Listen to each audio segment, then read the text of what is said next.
Welcome to The Explainer. So today we are jumping right into the complete playbook for one of the best wealth building strategies out there, buying your first rental property. We're going to break it all down, step by step.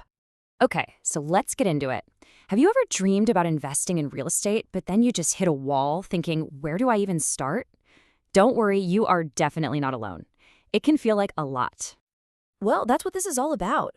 We're going to turn that big ambition into a real actionable plan. We'll walk you through the whole thing, from saving up for that down payment all the way to scaling up your portfolio. First things first, before you even think about scrolling through listings online or walking into an open house, you've got to get your own financial house in order. Seriously, this is the foundation for everything else. The first thing you have to know is that buying an investment property is a totally different ballgame than buying your own home. Lenders are way stricter, and it starts with the down payment. You're going to need to have about 15, maybe 20% saved up. You can think of that as step 0. Next up, your credit score.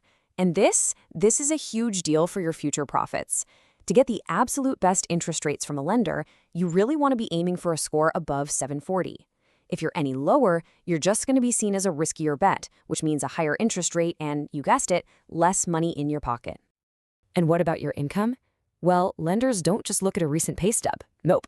They're going to average your last 2 years of tax returns to figure out what you can actually afford. So yeah, have that paperwork organized and ready to roll. Okay, this is probably one of the most important pieces of advice I can give you. Get pre-approved for a loan before you start hunting for a property. It does 2 critical things for you. First, you'll know exactly what your budget is. And second, when you find that perfect deal, you can pounce on it immediately. In this game, speed is absolutely everything. All right, now for the fun stuff, hunting for the deal. This is where you find a property that's actually going to make you some money. Let me give it to you straight. You have to understand that the vast majority of properties for sale out there, they're actually terrible investments. They just won't make you any money. So your goal isn't just to find a house, it's to learn how to analyze a deal. So where should you even be looking? Well, you want to go where the demand is highest, right? That usually means properties in the lower to middle end of your market's price range. Think about single-family homes or those small multifamily units. The real sweet spot, though, finding a place that just needs some simple cosmetic fixes, not a gut job. To know if a deal is going to work, you have to run the numbers, and I mean all of them.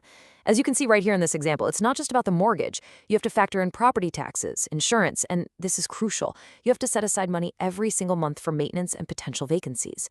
That gives you your true total monthly cost. And all of that brings us to the most important 2 words in real estate: cash flow. It's really simple. The rent you bring in each month has to be more than your total monthly costs. That difference, that's your profit. If the rent doesn't cover everything, it's a bad deal. You just got to walk away. Okay, so you've found a property that actually pencils out. The numbers work, it's in a decent spot, it's got potential. Now it's time to actually go out and make the deal happen. Here's a little pro tip for you. The inspection isn't just a box you check. It's your second negotiation. So after your initial offer is accepted, you bring in the inspectors.